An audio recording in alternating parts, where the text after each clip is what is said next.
성경 말씀 이사야 41장 말씀입니다. 구약 성경 1017면입니다.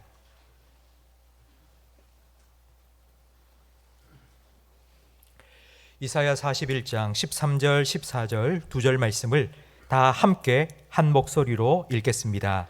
이는 나 여호와 너의 하나님이 내 오른손을 붙들고 내게 이르기를 두려워하지 말라 내가 너를 도우리라 할 것임이니라. 버러지 같은 너 야곱아 너희 이스라엘 사람들아 두려워하지 말라 나 여호와가 말하노니 내가 너를 도울 것이라. 내 구속자는 이스라엘의 거룩한 이이니라. 아멘. 2022년 표어는 새 일을 행하실 하나님을 기대하라 였습니다. 2023년 표어는 우리 앞에 나와 있죠? 여기 있는데요. 제가 앞에 두려워 말라 라고 외치면 여러분은 내가 너를 도우리라 라고 외쳐주시기 바랍니다. 두려워 말라 내가 너를 도우리라. 두려워 말라 내가 너를 도우리라. 두려워 말라. 내가 너를 도우리라. 2023년 한 해 동안 이 말씀 붙잡고 여러분 두려움을 믿음으로 이겨내시며 승리하시기를 주님의 이름으로 축원합니다. 1943년 루마니아가 공산화되면서 리처드 범브란트 목사님께서 감옥에 갇히셨습니다. 14년 동안 투옥되어서 감옥살이를 했는데요. 같이 갇혀있던 동료 목사님들이 끌려나가서는 다시 돌아오지 않았습니다. 14년 동안 감옥에 갇혀서 한 명씩 끌려나가 돌아오지 않는 그 일을 겪으면서 나도 언제 죽을지 모르겠다라는 두려움이 계속하여 찾아왔습니다. 그때부터 성경책을 읽기 시작했는데 성경책을 읽으면서 두려워 말라 하신 하나님의 명령을 하나하나 찾아서 동그라미를 치기 시작했습니다. 그런데 성경 속에 두려워 말라는 하나님의 명령이 총 몇 번 나왔을까요? 365번. 리처드 범브란트 목사님은 그걸 이렇게 기록했습니다. 매일매일 두려워하지 말라는 하나님의 말씀을 기억하며 살라고 하나님께서는 365번 두려워 말라는 명령을 성경책에 기록해 놓았다라고 기록했습니다. 성도 여러분, 여러분 무엇이 두렵습니까? 무엇 때문에 두려워하십니까? 왜 두렵습니까? 우리는 지난 3년 동안 코로나를 통과하면서 이 두려움의 실체를 경험했습니다. 코로나에 대한 두려움을 우리는 경험했습니다. 치료 방법도 없는 그리고 백신도 없는 바이러스가 유행하면서 사람들이 하나둘 감염되고 수많은 사람들이 죽었다는 숫자에 관한 뉴스를 우리는 매일매일 들으며 살아왔습니다. 우리 마음속에는 코로나가 감염되기 전 먼저 두려움에 감염되었습니다. 나도 걸리면 어떻게 하지? 감염되면 혹시 나도 죽는 거 아니야? 라는 생각에 우리는 두려워했습니다. 이 두려움 때문에 우리의 일상은 꽁꽁 얼어붙었습니다. 사회적 거리두기로 경제도 돌아가지도 않고 예배도 중단되기도 했습니다. 일상생활을 할 수 없을 만큼 우리는 두려움에 사로잡혀 살아왔습니다. 우리는 아무 일 없이 평안하고 안전하게 살기를 원합니다. 그런데 지금 내가 누리고 있는 이 평안과 안전을 갑자기 어디선가 무언가가 불쑥불쑥 튀어나와서 깨뜨려버리고 흔들어버리지 않을까라는 생각 때문에 우리는 두려워합니다. 마치 지뢰밭을 걸어가는 사람처럼 언제 지뢰를 밟을까? 언제 지뢰가 터질까? 두려워하는 것 같습니다. 실제로 이런 일들이 일어난 것은 아닙니다. 그러나 일어날 것 같다는 생각 때문에 두려워집니다. 두려움은 실제로 일어난 현상이 아니라 우리 마음속에 생기는 감정입니다. 성경도 두려움은 우리 마음속에 일어나는 감정이라고 말씀합니다. 디모데 후서 1장 7절 말씀을 우리 화면을 보면서 함께 읽겠습니다. 하나님이 우리에게 주신 것은 두려워하는 마음이 아니요 오직 능력과 사랑과 절제하는 마음이니. 두려워하는 마음은 하나님이 주신 것이 아닙니다. 그렇다면 이 두려움은 누가 주는 걸까요? 로마서 8장 15절 말씀을 함께 읽겠습니다. 너희는 다시 무서워하는 종의 영을 받지 아니하고 양자의 영을 받았으므로 우리가 아빠 아버지라고 부르짖느니라. 아멘. 무서워하는 종의 영이 있습니다. 두려움이라는 무기로 우리를 협박해서 꼼짝달싹 못하도록 종처럼 부리기 원하는 영이 있습니다. 이 영이 마귀입니다. 기절염소라는 얘기를 들어보셨습니까? 제가 영상을 하나 준비했는데요. 영상에 나오는 염소가 바로 기절염소입니다. 함께 볼까요? 사람이 소리를 내면서 막 달려가니 이 염소가 뛰어가다가 그만 그 자리에 쓰러집니다. 두려움 때문에 근육이 다 굳어서 더 이상 뛰지 못하고 그 자리에 쓰러져 버리는 것입니다. 마귀는 우는 사자와 같이 우리에게 덤벼들면서 우리를 두렵게 만듭니다.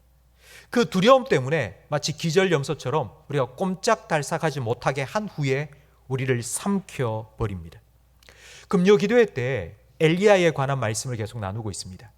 850대 1의 영적 대결에서 대승을 거둔 후 이세벨이 자기를 죽인다 하는 소문을 들은 엘리야는 두려움에 사로잡혔습니다.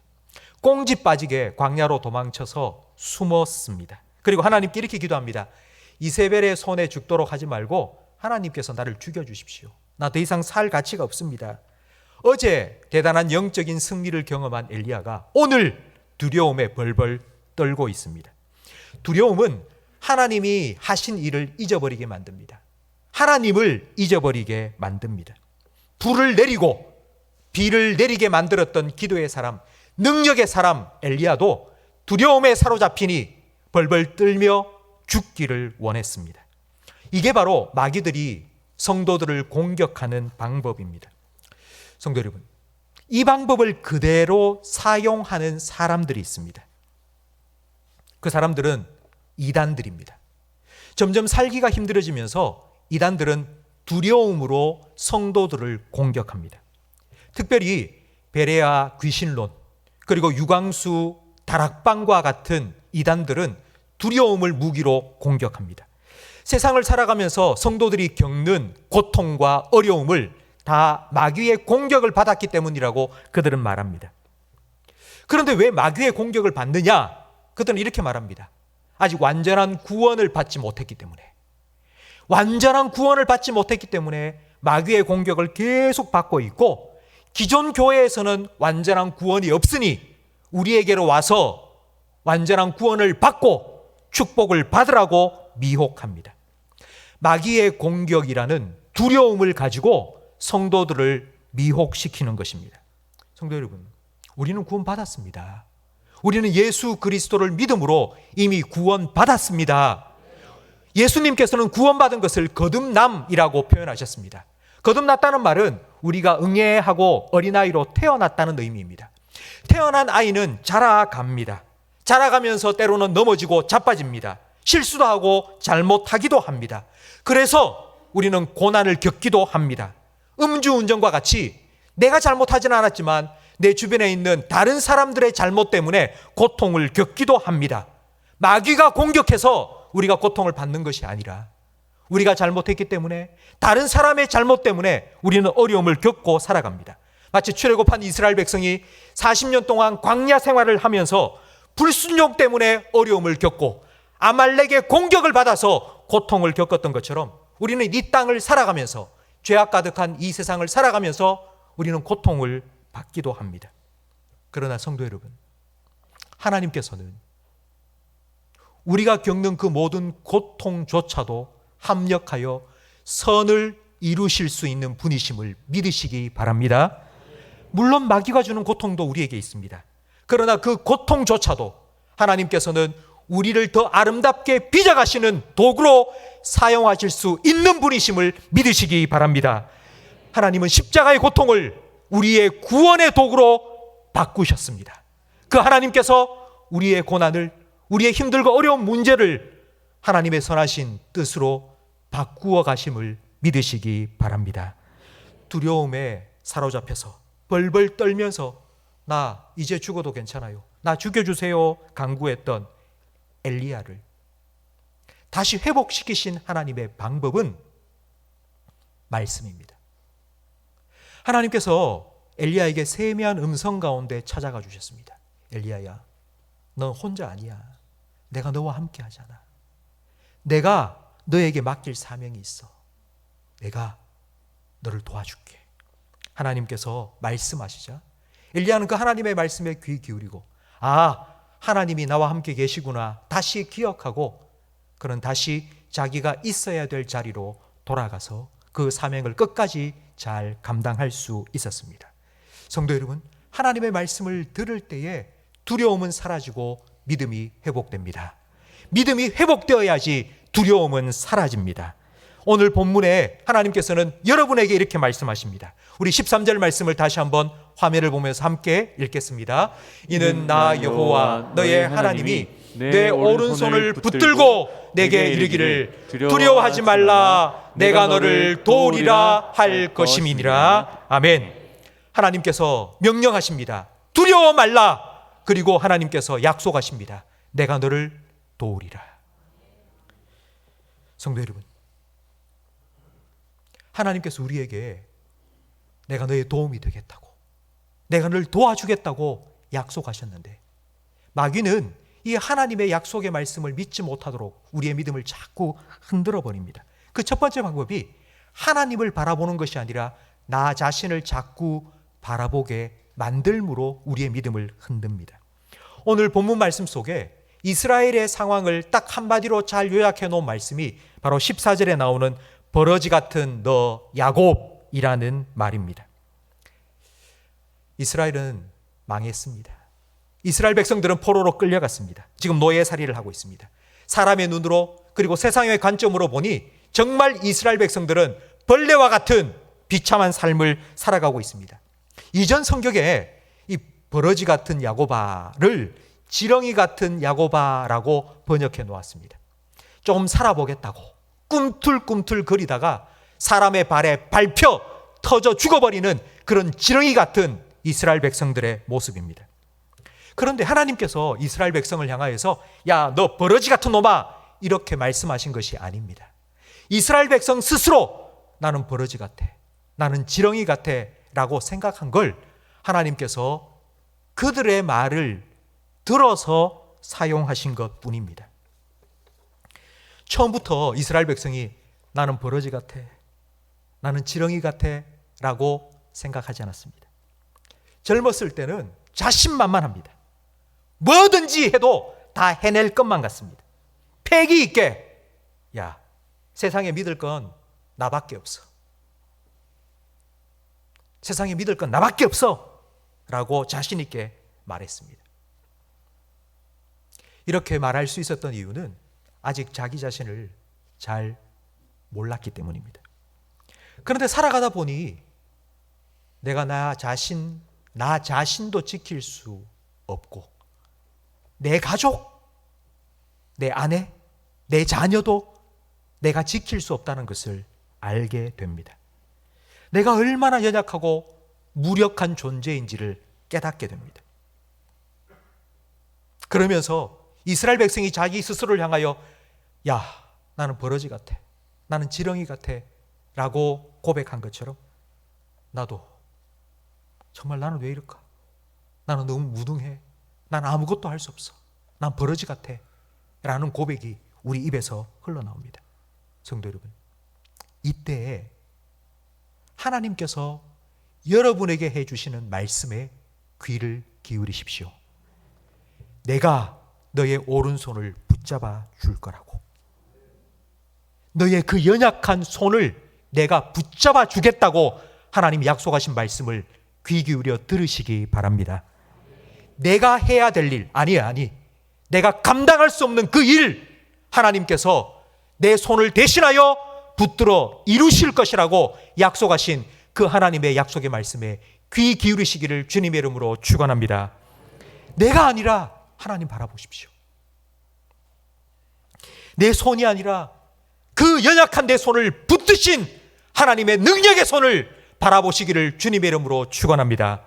내게로부터 눈을 들어 주를 보기 시작할 때 내 삶에 주님의 나라가 임하고 주님의 역사가 시작됩니다. 성도 여러분, 내가 아니라 하나님 바라볼 수 있는 믿음의 눈이 여러분의 삶에 열려지기를 주님의 이름으로 축복합니다. 두 번째, 마귀는 계속하여 하나님이 아니라 우리의 상황과 세상을 바라보게 만듭니다.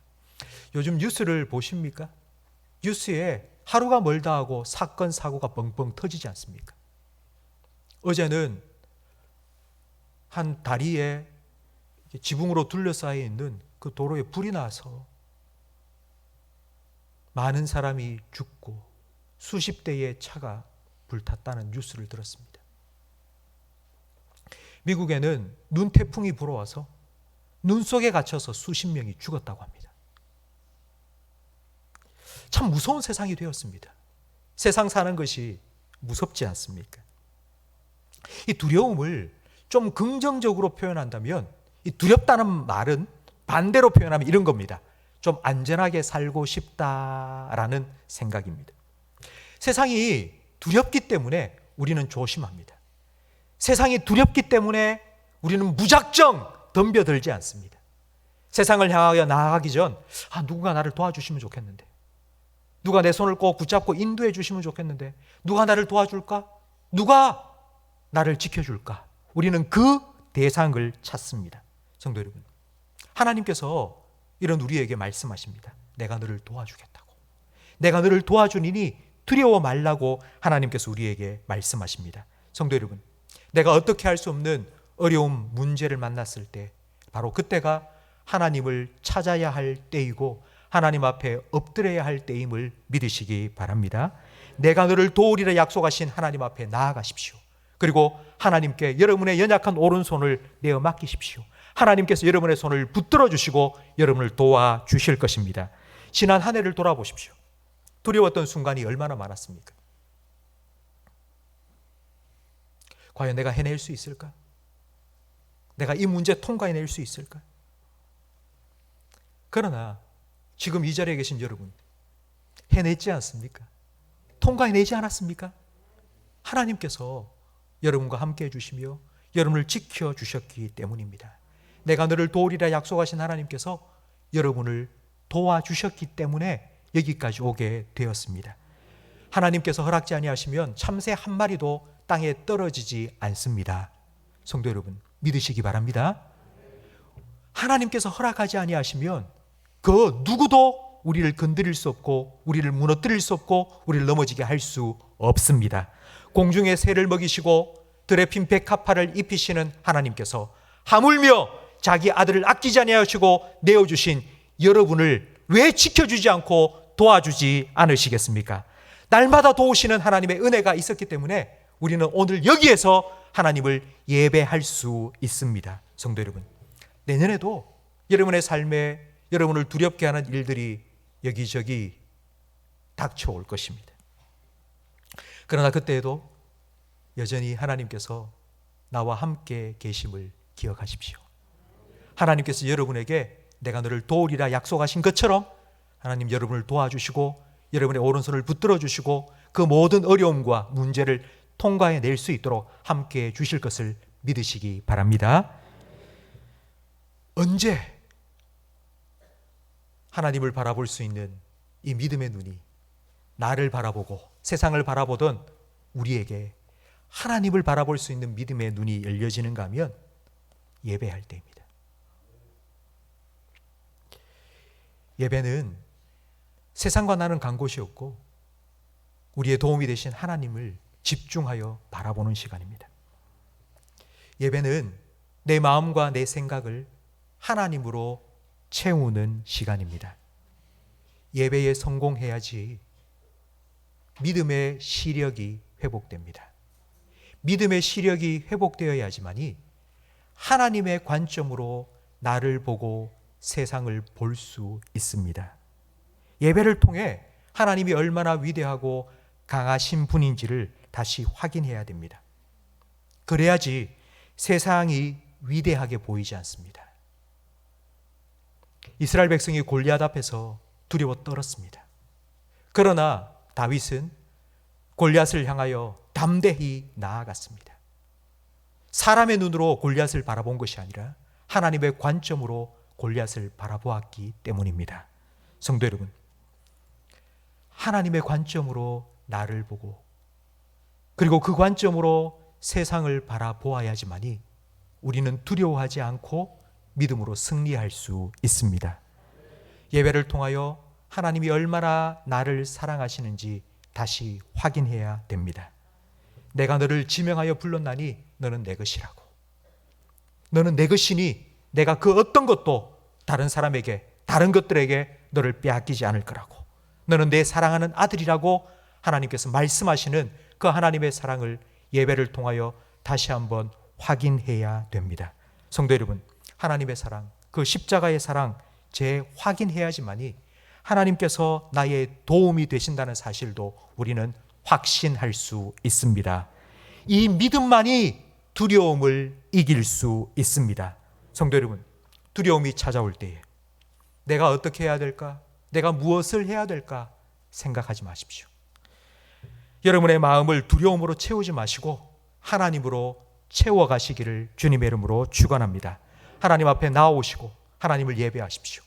하나님을 바라보시고 하나님 말씀에 귀를 기울이십시오. 2023년 한 해 동안 매일매일 날마다 하나님께서 여러분에게 약속하신 말씀을 붙잡으시고 그 말씀대로 여러분을 도와주실 하나님을 믿는 믿음으로 두려움을 이기시고 승리하며 살아가시기를 주님의 이름으로 축원합니다.